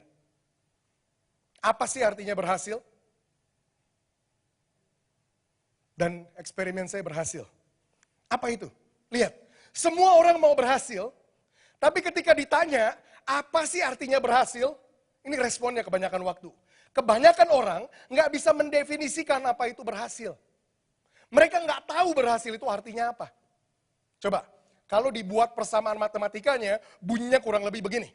Semua orang sama dengan berhasil. Artinya gini, semua orang mau berhasil. Tapi berhasil sama dengan tanda tanya. Orang nggak tahu berhasil itu apa. Kalau dijadikan satu, bunyinya begini. Semua orang sama dengan tanda tanya. Semua orang nggak tahu apa yang mereka mau. Itu yang pertama yang saya mau tunjukkan. Menarik, semua orang mau berhasil, tapi ternyata kita nggak bisa kasih definisi tentang apa itu berhasil. Dengan kata lain, kita nggak tahu sebenarnya apa yang kita mau capai. Kita nggak tahu sebenarnya apa yang kita mau tuju. Kita nggak tahu sebenarnya apa yang harus kita kejar. Mau sih berhasil, tapi kita nggak tahu berhasil itu apa. Itu yang pertama eksperimennya. Yang kedua, coba. Please jujur deh. Menurut definisi kalian, jadi yang kalian tahu, sebut aja. Masa sih benar-benar kalian nggak punya gambaran berhasil itu apa? Saya mau tanya lagi pertanyaan yang sama. Menurut kamu, apa sih artinya berhasil? Coba, pakai definisi kamu. Jangan cari definisi yang rohani, yang tinggi, yang aman. No. Yang umum-umum aja. Yang orang lazim berpikir berhasil tuh itu. Kira-kira apa sih berhasil? Ada yang mau jawab? Halo? Apa? Apa Bu? Naik pangkat, oh bagus, serius. Promosi itu berhasil, benar ya Bu ya? Punya jabatan yang tinggi itu berhasil. Wah lihat tuh, itu orang berhasil. Tahu dari mana? Pangkatnya tinggi. Ada lagi yang lain? Berhasil itu apa sih? Halo? Berhasil itu apa kira-kira? Yes? Sukacita, boleh. Rada abstrak sih, maksudnya nggak bisa diukur. Tapi ya bolehlah, kita punya hidup yang bahagia, hidup yang senang, itu berhasil, oke? Yang lain, ini rohani semua nih di sini nih, serius. Ada yang mau punya banyak duit di sini? Nggak ada. Kalau nggak ada saya doain. Ada yang mau punya banyak duit? Tuh, ada yang bilang tadi, kaya. Orang banyak mengasosiasikan keberhasilan dengan kekayaan. Orang yang berhasil itu orang yang kaya, banyak duit. Ada yang setuju? Halo? Ya, yang jujur nih setuju. yang nggak angkat tangan juga dalam hati setuju sih. Tapi ya benar, orang mengasosiasikan keberhasilan dengan kekayaan. Ada lagi yang lain? Biar cepet nih. Saya kasih beberapa jawaban umum yang orang kasih ketika ditanya apa sih keberhasilan. Yang paling umum, kaya. Yang lainnya lagi, punya jabatan yang tinggi. Yang lainnya lagi, jadi orang terkenal. Yang lainnya lagi, punya pengaruh sama banyak orang. Yang lainnya lagi, punya kekuasaan. Yang lainnya lagi, punya banyak istri. Oh iya, ada orang bilang punya banyak istri itu berhasil. Itu memamerkan kekayaan, kehebatan. Istri gue banyak. Itu definisi-definisi umum tentang apa keberhasilan. Tadi dari sini aja minimal, saya dapat beberapa jawaban. Dan ini eksperimen saya yang kedua, yang juga sama menariknya. Tadi yang pertama apa? Semua orang mau berhasil, tapi ternyata kebanyakan orang nggak ngerti berhasil itu apa. Nggak bisa jawab apa itu berhasil. Berhasil itu tanda tanyanya. Tapi ini eksperimen yang kedua. Yang kedua gini, ketika kita di-push bahkan untuk definisikan apa sih berhasil, kita muncul dengan berbagai jawaban yang berbeda. Benar? Ini eksperimen yang kedua. Bukan cuma orang kebanyakan nggak tahu berhasil itu apa, tapi kedua, kebanyakan orang punya definisi yang berbeda-beda tentang keberhasilan. Dan dikarenakan oleh hal itu, kita punya masalah. Kenapa? Karena definisi berhasil satu orang bisa jadi berbeda dengan yang lain. Saya tunjukin masalahnya. Kalau saya punya anak, oke, ini contoh. Saya punya pabrik furniture besar. Itu saya punya. Saya punya anak yang bertumbuh besar di lingkungan yang gimana di gini. Dia nonton film, dia nonton TV, dia lihat artis-artis terkenal, artis-artis top. Dia bilang dalam hatinya, dia pengen jadi artis. Oke? Kemudian suatu hari saya panggil anak saya, "Nak, sini. Papa mau ngomong sama kamu." "Oh iya, ada apa, Pak?" Kemudian saya bilang sama anak saya, "Nak, Papa mau kamu berhasil." Kata apa yang saya pakai? Berhasil. Di dalam pikiran saya sebagai bapaknya, berhasil sama dengan kamu minimal harus punya pabrik kayak Papa, bahkan lebih besar dari itu. Benar? Karena itu cara saya mendefinisikan keberhasilan. Berhasil sama dengan punya pabrik yang sebesar saya, bahkan lebih besar lagi. Ketika kata berhasil yang sama sampai di telinga dia, anak saya bilang gini, "Sama Pi, saya juga mau berhasil." Tapi berhasil yang ada di pikiran dia, saya pengen jadi artis top, artis terkenal yang dikagumi banyak orang. Problem nggak? Problem. Ketika anak saya bertumbuh besar, dia mulai melenceng ke dunia artis. Saya bilang, "Nak, katanya kamu mau berhasil. Kenapa kamu malah main di situ? Kenapa kamu malah pengen jadi artis?" Anak saya bilang, "Iya Pak, saya kan mau berhasil. Makanya saya ada di sini." Problem nggak? Problem. Ini eksperimen yang kedua yang saya temukan juga menarik. Ternyata setiap orang memiliki definisi keberhasilan yang berbeda-beda. Kalau gitu pertanyaan mendasarnya yang saya mau tanya buat kita semua hari ini adalah ini. Kalau gitu sebenarnya apa sih artinya berhasil? Apa sih artinya berhasil? Karena kalau kita nggak punya definisi yang benar tentang keberhasilan, maka yang terjadi salah satu dari dua hal tadi. Yang pertama, kita nggak tahu apa yang kita kejar. Pengen berhasil, tapi nggak tahu apa yang kita kejar. Atau yang kedua, kita mengejar keberhasilan dari definisi yang salah tentang keberhasilan. Pertanyaan fundamental ini harus kita jawab dulu. Kalau gitu apa sih artinya berhasil? Bro, boleh nggak bro? Itu kursi bisa dicopot nggak bro? Boleh nggak minta satu? Sip, thank you. Ini kursi normal. Kursi yang bukan sulap, bukan sihir, nggak ada yang aneh dari kursi ini dan saya nggak akan bikin kursi ini terbang, tenang saja. Ini kursi yang normal. Oke? Saya mau tanya sama kalian. Gini cara saya mendefinisikan keberhasilan. Lihat ini. Gimana kalau saya bilang sama kalian, kursi ini, kursi yang kalian lihat, bayangkan sama saya, kursi ini dibuat dari emas murni. Dari apa? Dari emas murni. Kita bilang apa? Wow. Bener ya? Emas murni, semuanya emas murni 100%. Itu pertama. Kedua, gimana kalau saya bilang gini, bukan cuma dibuat pakai dari emas murni, kursi ini diletakkan di ruang pribadinya presiden, diposisikan di posisi yang terhormat. Kita bilang apa? Wow. Yang ketiga, bukan cuma terbuat dari emas murni ditaruh di ruangan pribadinya presiden. Yang ketiga, kursi ini dibuat oleh pembuat kursi paling baik di seluruh dunia. Kita bilang apa? Wow. Cuma satu problemnya. Coba lihat ini baik-baik. Kursi yang dibuat dari emas murni ini yang diposisikan di ruang pribadinya presiden yang dibuat oleh pembuat kursi yang terbaik di dunia, ini yang terjadi. Ketika saya berusaha duduk di kursi ini, tak patah kursi ini. Pertanyaan saya satu. Menurut kalian, kursi ini berhasil atau gagal? Gagal. Dibuat dari emas murni loh. Halo? Gagal atau berhasil? Diposisikan di ruang pribadi presiden loh. Kenapa gagal? Yes, nggak bisa menjalankan fungsinya. Gimana kalau keberhasilan hidup kita nggak diukur berdasarkan gimana cara orang mendefinisikan keberhasilan. Berhasil itu banyak duit, berhasil itu punya posisi yang tinggi, berhasil itu jadi orang terkenal, berhasil itu punya pengaruh yang banyak. Gimana kalau keberhasilan kita nggak diukur berdasarkan gimana orang mendefinisikan keberhasilan? Karena kalau menurut kata orang, kursi ini berhasil. Kenapa? Lihat aja dibuatnya dari emas murni, men. Lihat aja diposisikan di posisi yang terhormat. Lihat aja yang bikinnya siapa. Ternyata yang menentukan keberhasilan atau kegagalan kursi ini bukan definisi keberhasilan yang orang tempelkan terhadap kursi ini. Tapi yang mendefinisikan keberhasilan cuma satu. Apakah kursi ini menjalankan fungsi kenapa dia diciptakan atau tidak. Dengan kata lain saya ngomong, hidup kita bisa punya banyak uang. Hidup kita bisa punya deposito dan tabungan bermiliar-miliar, boleh. Dengan kata lain saya bisa ngomong, kamu bisa jadi orang paling terkenal di Indonesia. Kamu bisa jadi artis paling top di Indonesia. Dengan kata lain saya bisa bilang ini, kalian bisa punya jabatan yang tinggi. Tapi lihat ini baik-baik. Kalau hidup yang kalian hidupi itu nggak menjalankan fungsi, nggak menjalankan alasan kenapa kamu diciptakan, maka semua pencapaian ini nggak menentukan keberhasilan hidup kita. Maksudnya apa? Alasan kita diciptakan. Maksudnya apa fungsi kita? Tahukah saudara, setiap kita diciptakan dengan tujuan. Ketika Tuhan menciptakan kita, Tuhan ciptakan kita dengan tujuan. Keberhasilan hidup kita nggak diukur dari berapa banyak uang kita waktu kita mau mati. Nggak diukur berapa besar rumah kita dan mobil kita dan segala macam yang kita punya. Nggak diukur dari berapa tinggi posisi jabatan kita. Nggak diukur dari berapa terkenal hidup kita. Tapi diukur berdasarkan satu aja. Alasan kenapa Tuhan ciptakan kita, itu kita capai atau enggak. Itu kita penuhi atau enggak. Kursi ini diciptakan, ada alasannya. Diciptakan untuk dipakai, duduk. Mau dibikin dari apapun, mau diposisikan dimanapun, mau jadi terkenal gimana pun. Kalau di akhir dari semuanya, kursi ini nggak bisa didudukin, maka kursi ini gagal. Boleh saya ajak kita buka Alkitab kita sama-sama? Efesus pasal yang kedua.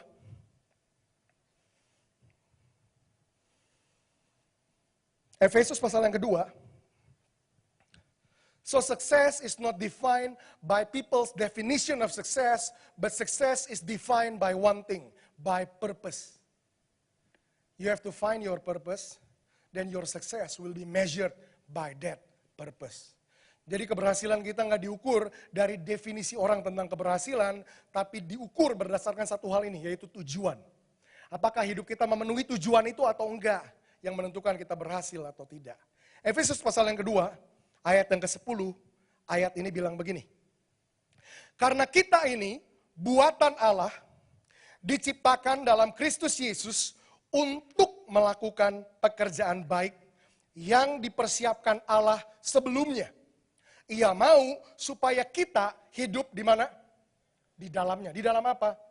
Di dalam pekerjaan baik itu. Pekerjaan baik yang mana? Yang Tuhan telah tetapkan sebelum kita ada. Menurut ayat ini bilang gini, karena kita ini bikinan Tuhan, ciptaan Tuhan, buatan Tuhan. Diciptakan untuk, coba. Saya mau kalian nangkap analoginya. Karena kursi ini buatan saya. Gambarannya gitu. Karena kursi ini buatan saya. Diciptakan untuk, lihat ini. Every created being is created for a purpose. There is nothing on earth created without a purpose. Setiap makhluk, setiap benda yang diciptakan, selalu ada korelasinya begini. Diciptakan untuk. Nggak ada satupun benda, nggak ada satupun makhluk yang diciptakan tanpa memiliki tujuan. Halo? Nggak ada. Nggak ada dalam ceritanya Tuhan. Tuhan ciptakan seseorang, si Joko ini lahir. Si Joko lahir. Tuhan bilang, ya ampun keburu lahir. Mau ngapain ya dia? Tuhan kelabakan dengan lahirnya Joko, nggak ada. Kalau Joko bisa sampai lahir, itu karena Tuhan punya tujuan di dalam hidup dia. Alkitab bilang gini, karena kita ini buatan Allah, kata buatan Allah atau ciptaan Tuhan, bikinan Tuhan, selalu hubungannya dengan diciptakan untuk. Kenapa? Karena setiap sesuatu yang diciptakan, pasti ada gunanya, ada untuknya. Karena kursi ini buatan saya, diciptakan, dibikin untuk dipakai duduk. The fact that we are created, fakta bahwa kita ini diciptakan, itu membuktikan bahwa Tuhan punya tujuan buat kita. Tuhan gak mungkin ciptakan kita kalau Tuhan gak punya tujuan buat hidup kita. Dengan kata lain, kalau kamu bisa sampai ada di bumi, itu membuktikan satu hal ini. Tuhan punya tujuan buat hidup kamu. Karena kalau Tuhan gak punya tujuan, kamu gak akan pernah ada di bumi ini. Kalian boleh bilang, semua yang kamu gak punya, semua miskinnya keluarga kamu, kelemahan diri kamu, semua yang kamu gak punya, saya cuma mau ngomong satu, fakta bahwa kamu ada di bumi, Tuhan punya tujuan buat hidup kamu. Tapi Bapak gak tahu saya lahir dari siapa, saya bahkan gak kenal orang tua saya. Kalau kamu bisa sampai ada di bumi, gimana pun perihal kelahiran kamu, kalau kamu bisa sampai ada di bumi, karena Tuhan punya tujuan buat hidup kamu. Karena kursi ini buatan saya, diciptakan untuk. Lihat ini baik-baik. Berhasil atau gagalnya kursi ini ditentukan sama siapa? Sama saya yang menentukan tujuan saya ciptakan kursi ini. Dengan kata lain, berhasil atau gagalnya hidupmu nggak diukur berdasarkan definisi orang tentang berhasil atau gagalnya hidup kamu. Nggak diukur dari gimana orang tua kamu mendefinisikan keberhasilan kamu. Nggak diukur berdasarkan persepsi orang tentang keberhasilan. Pak, semua orang di Indonesia yang namanya berhasil itu kaya, Pak. Nggak peduli definisi orang tentang keberhasilan, yang mendefinisikan keberhasilan kamu cuma satu. Apakah kamu mencapai, apakah kamu memenuhi fungsi atau alasan kenapa pencipta kamu menciptakan hidup kamu. Your success is measured just by this one thing. By the purpose in which invested in you when you are created. Diukur berdasarkan tujuan yang dimasukkan di dalam hidup kamu ketika kamu diciptakan. Paulus bilang gini di Efesus 2 ayat 10, karena kita ini buatan Allah, bikinan Tuhan, diciptakan untuk, ada tujuan, ada alasan kenapa kita diciptakan. Untuk apa kita diciptakan Tuhan? Lihat baik-baik Alkitab bilang ini. Diciptakan untuk melakukan pekerjaan baik, good work, good deed. Diciptakan untuk apa? Pekerjaan baik. Alkitab nggak bilang kita diciptakan untuk berdoa. Alkitab nggak bilang kita diciptakan untuk menyembah. Alkitab nggak bilang kita diciptakan untuk main gereja-gerejaan. Alkitab bilang kita diciptakan Tuhan karena ada suatu pekerjaan yang kita harus kerjakan dalam hidup kita. Dengan kata lain, kamu bisa aktif di gereja, kamu bisa penuhi hidup kamu dengan doa, kamu bisa menyembah Tuhan siang malam, tapi kalau hidup kamu nggak menghasilkan pekerjaan baik, maka hidup kamu lagi nggak menjalankan fungsi yang Tuhan mau untuk kamu jalankan. Kekristenan kamu nggak diukur keberhasilannya berdasarkan gimana kamu perform di depan semua orang di dalam sini. Tapi gimana kamu buat dampak di luar sana. Gimana lewat hidup kamu hasilkan pekerjaan baik. Kamu menghasilkan sesuatu. Di bagian lain Alkitab bilang ini. Hendaklah pekerjaan baikmu dilihat semua orang. Sehingga mereka memuliakan Bapamu yang di surga. The only way people can glorify God is when you produce good work. Satu-satunya cara orang di luar sana bisa memuliakan Bapamu yang di surga ketika kamu menghasilkan pekerjaan baik. Tuhan punya tujuan buat hidup setiap kita.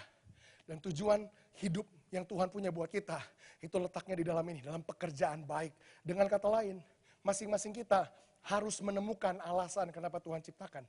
Masing-masing kita harus menemukan pekerjaan baik apa yang hidup saya harus hasilkan dalam hidup saya. Pertanyaannya, kapan pekerjaan baik itu Tuhan tentukan untuk kita kerjakan dalam hidup kita? Alkitab bilang gini, kita diciptakan untuk diciptakan dalam Kristus Yesus untuk melakukan pekerjaan baik, gini-gini, yang dipersiapkan Allah sebelumnya. Sebelum apa? Sebelum ada satupun di antara kita yang lahir. Bahkan sebelum kita ada, Tuhan sudah menetapkan apa yang kita harus kerjakan dalam hidup kita. Halo?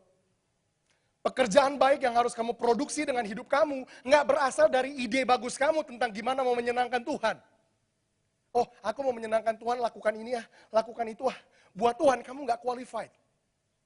Saya kasih contoh. Di rumah saya punya satu orang pembantu. Ya sekarang udah bukan satu, tapi ada satu pembantu ini yang setia, udah di rumah udah bertahun-tahun. Namanya Udin. Ini pembantu paling terkenal di seluruh Jakarta, di seluruh Indonesia. Saya kemana-mana keliling, saya sebut namanya. Saya kasih ilustrasi, saya punya pembantu namanya Udin.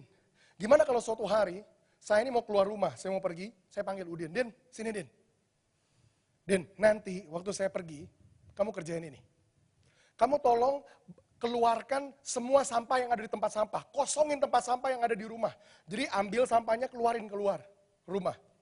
Jelas? Siap, dia bilang. Saya pergi. Sementara saya pergi, si Udin ini berpikir, ngapain ya ngosongin tempat sampah? Kemarin kayaknya waktu saya masuk kamar bos tuh berantakan. Baju di mana-mana, buku di mana-mana, debu udah tebel, kamarnya kotor banget. Dia punya ide yang keluar dari niat baik dia. Udah deh, kosongin tempat sampah belakangan. Gue bersihin dulu kamarnya. Ini lebih penting, ini lebih bagus kerjain ini. Pasti bos lebih senang.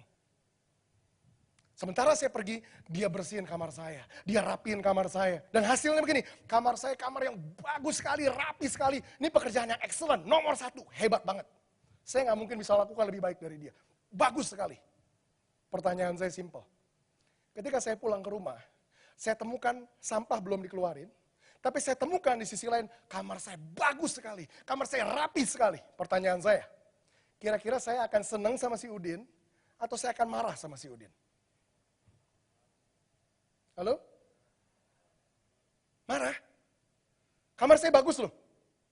Rapi, bersih sama sekali. Marah atau senang? Kenapa marah? Karena dia kerjain sesuatu yang saya nggak suruh, yang saya suruh malah dia nggak. Kok marah? Dia melakukan itu dari niat baik dia loh. Dari inisiatif loh. Inisiatif bagus kan? Saya kasih tahu. Because obedience is more powerful than initiative. Ketaatan jauh lebih dahsyat daripada inisiatif. Kita nggak menyenangkan Tuhan ketika kita punya inisiatif baik. Inisiatif kamu bagus, tapi ada yang lebih bagus dari itu. Ketika kamu lakukan hidup kamu menurut yang Tuhan mau kamu hidupi. Kalau Tuhan minta kamu jadi A, kamu malah jadi B, berpikir bahwa dengan jadi B, kamu lagi lakukan kebaikan buat Tuhan. Tuhan bilang, kamu kok nggak lakukan yang aku suruh, yang aku nggak suruh, malah kamu lakukan. Nggak peduli seberapa baiknya pun kamu kerjakan ini, buat Tuhan kamu tetap gagal. Dengan kata lain, kita tidak akan pernah bisa menyenangkan Tuhan dari inisiatif kita. Inisiatif seperti gini, udah deh, gini, saya kasih contoh yang lebih real lagi. Tuhan yang ciptakan kita, menciptakan kita untuk pekerjaan yang baik. Saya kasih contoh yang konkret nih. Ketika Tuhan ciptakan kamu, ada saudara yang diciptakan di sini, diciptakan Tuhan untuk mempenetrasi marketplace, dunia bisnis, dan merubah itu. Tuhan ciptakan kamu untuk itu. Ketika kamu jalanin hidup kekristenan kamu dengar konsep-konsep pelayanan. Melayani Tuhan, itu jadi asyir, itu jadi singer, itu jadi pendoa, itu jadi WL, itu jadi singer. Hal-hal yang ditawarkan di sini. Dan kemudian kamu ambil inisiatif gini. Kamu tinggalkan pekerjaan kamu di dunia marketplace, dan kemudian kamu jadi pendeta. Berpikir bahwa dengan jadi pendeta, kamu lagi menyenangkan Tuhan. Kamu lagi lakukan sesuatu yang baik buat Tuhan, dan kamu lagi berinisiatif untuk menyenangkan Tuhan. Pertanyaan saya, Tuhan akan senang, atau Tuhan akan anggap kamu gagal? Halo, jangan berpikir kamu udah lakukan satu bentuk pelayanan di dalam sini, kamu udah aman. Karena kalau kamu nggak diciptakan untuk itu, maka di mata Tuhan, kamu sekedar lagi berinisiatif baik, tapi salah sama sekali. Ada orang yang bisa tulus, tapi secara tulus salah tulusnya.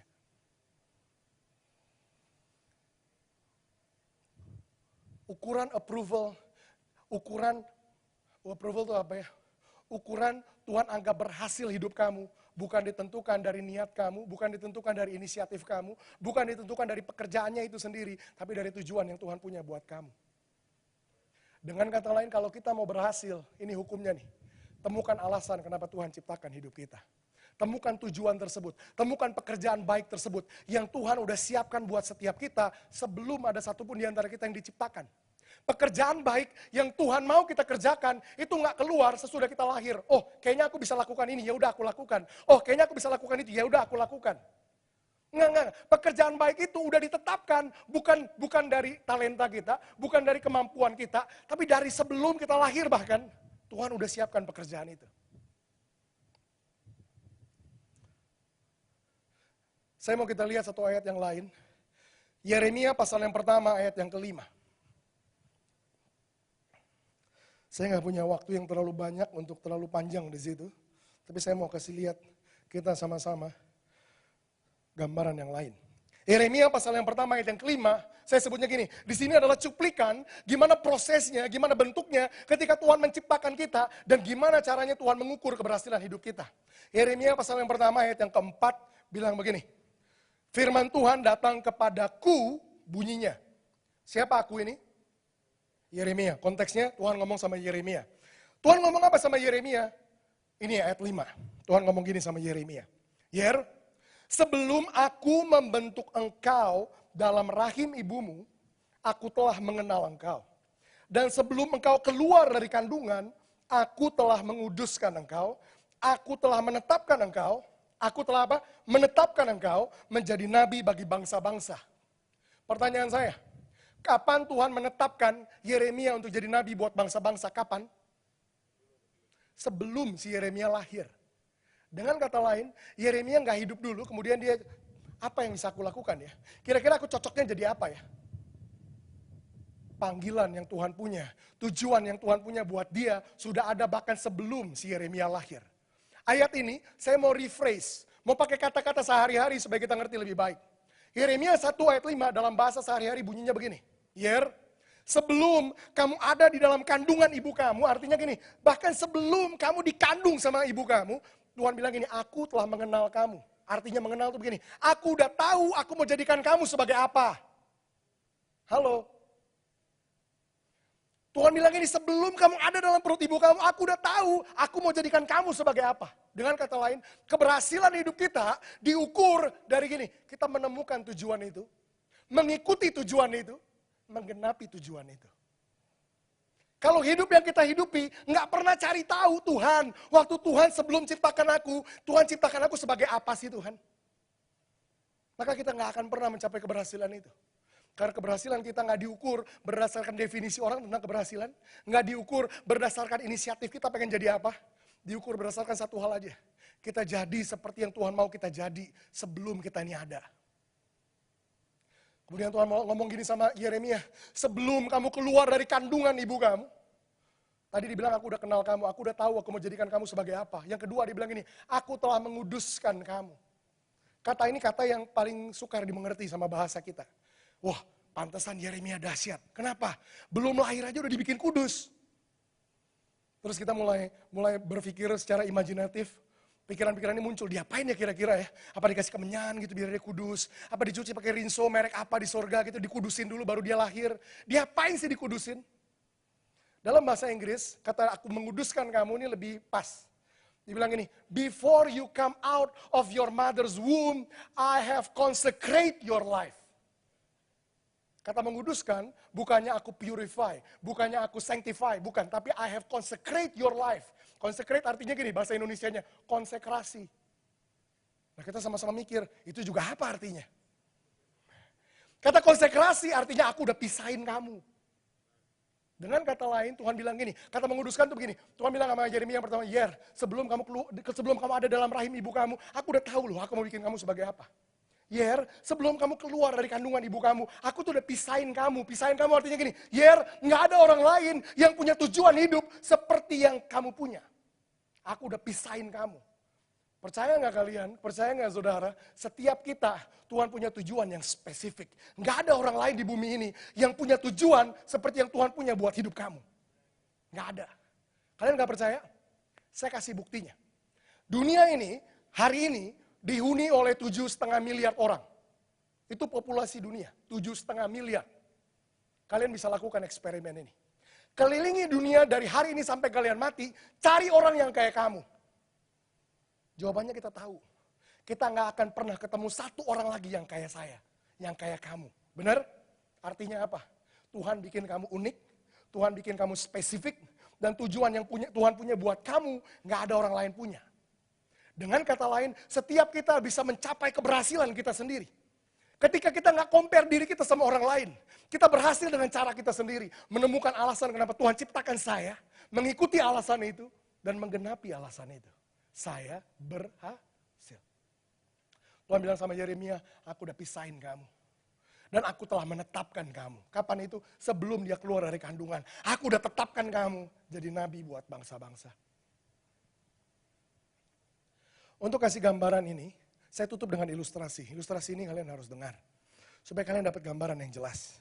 Dan kalian tahu apa yang kalian harus mulai arahkan diri kalian ke dalamnya, mulai kejar dan mulai pikir ulang tentang gimana kalian mau hidupi hidup kalian. Karena kalau kalian mau berhasil, kalian harus mulai dari sini. Temukan alasan kenapa Tuhan ciptakan kamu. Temukan alasannya. Kenapa sih Tuhan bikin saya? Tuhan bikin saya sebagai kursi, atau sebagai pajangan, atau sebagai ganjelan, atau sebagai apa? Menemukan alasan tersebut yang menentukan keberhasilan kita.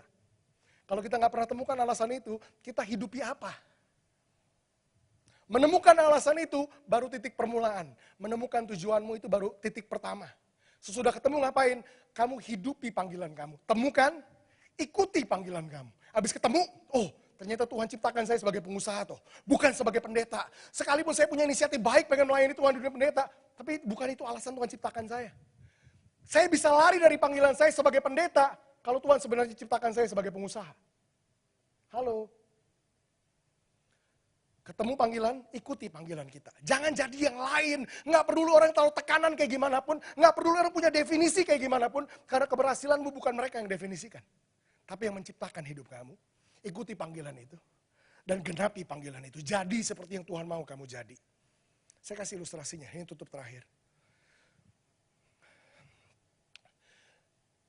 Saya mau kita semua bayangkan, kita ini lagi hidup di zaman di mana mikrofon, ini belum ada di dunia ini, mikrofon.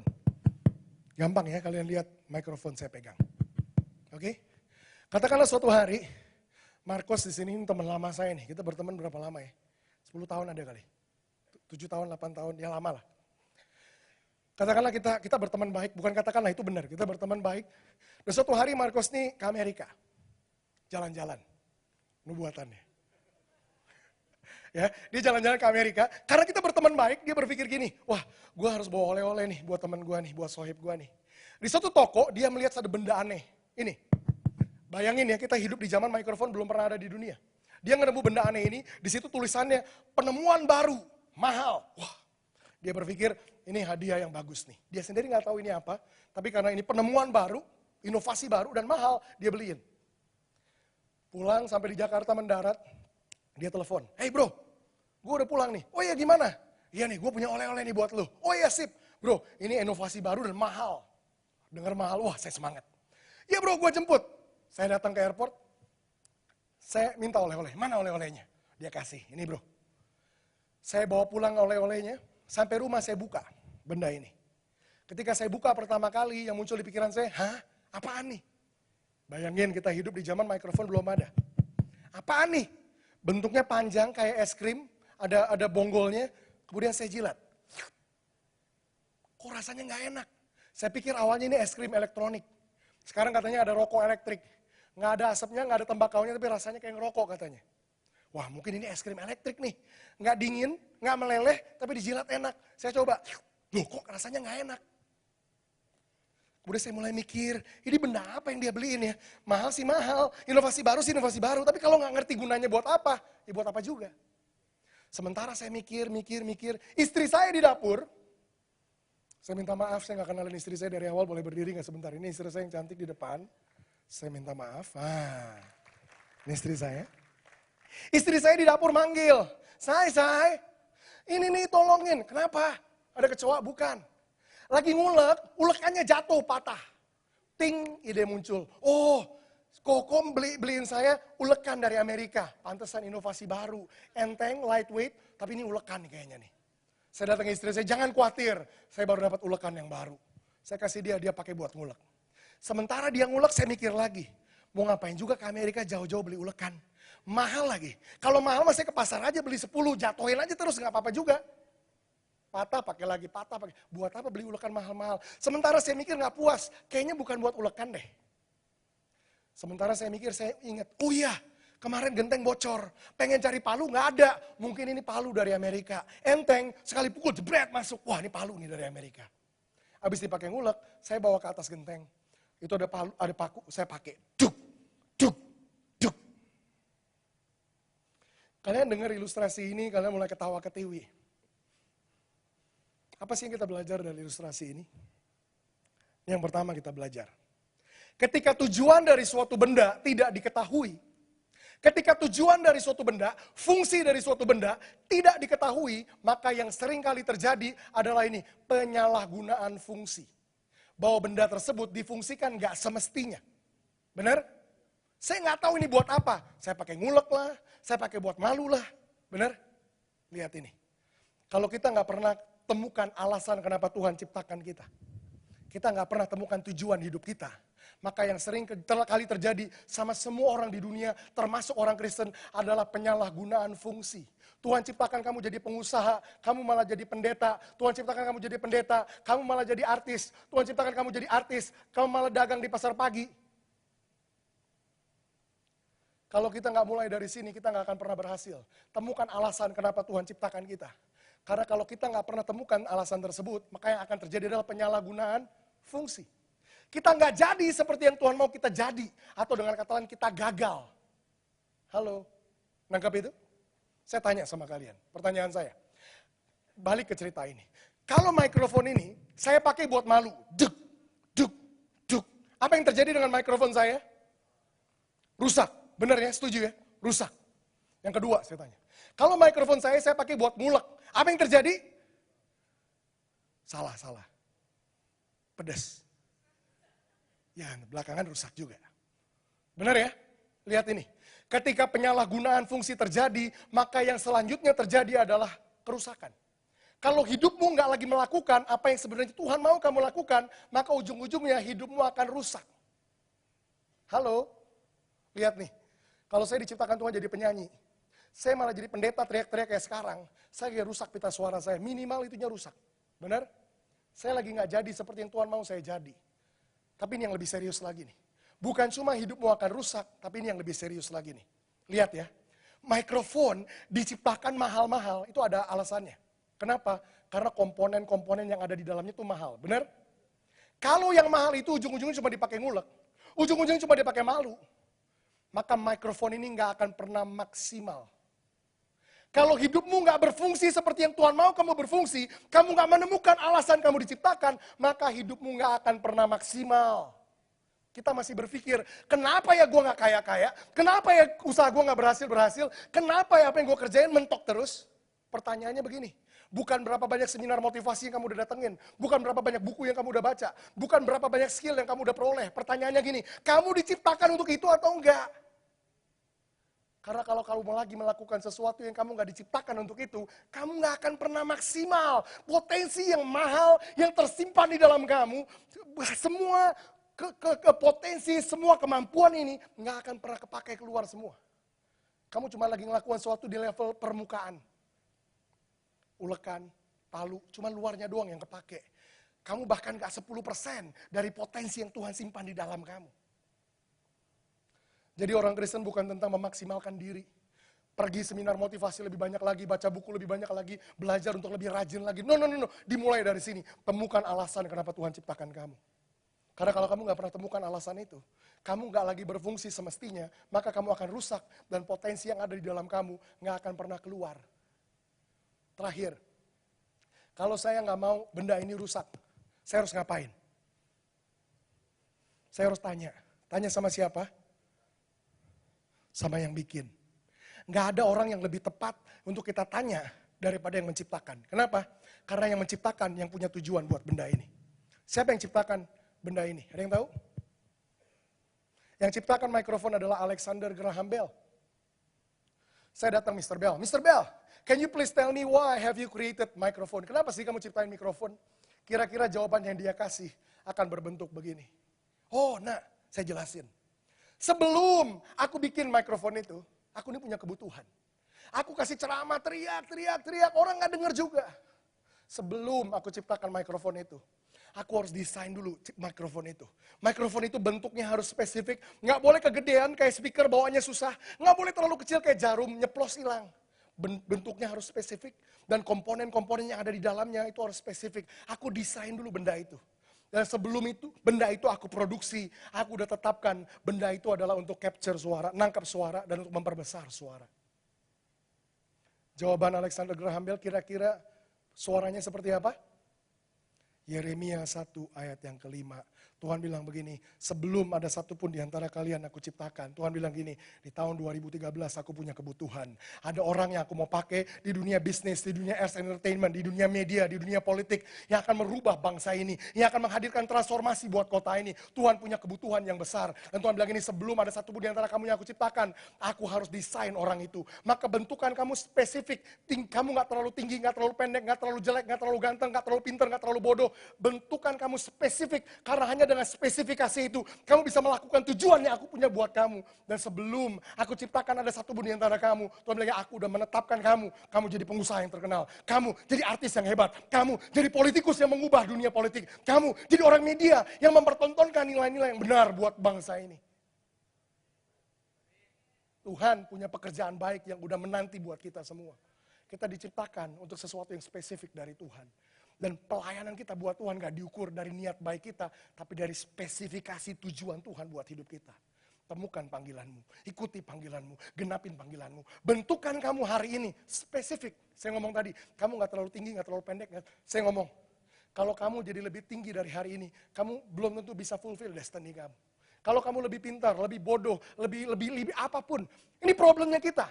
Kita selalu bandingkan diri kita dengan orang lain. Kenapa? Karena selama ini kita definisikan keberhasilan kita berdasarkan definisi orang. Berhasil itu jadi orang terkenal. Gue mana bisa terkenal, muka gue jelek. Lihat. Ketika kita cuman bandingkan diri kita sama orang lain. Kenapa Tuhan aku gak kayak dia? Gak kayak dia. Mau tahu jawabannya kenapa? Karena kalau kamu kayak dia, kamu gak kepake. Ilustrasi. Kalau saya makan, di meja saya ada sendok 2. Sendok berapa? 2. Saya mau tanya, berapa banyak yang saya pakai? Ada yang makan pakai sendok sekali 2? Ada? Ketika 2 benda punya fungsi yang sama, yang satu gak kepake. Kamu tanya, kenapa saya gak kayak Agnes Monica? Kenapa saya gak kayak si A, kayak si B, kayak si C, kayak si D? Karena kalau kamu kayak mereka, kamu gak kepake. Kenapa begitu? Karena mereka original, kamu KW.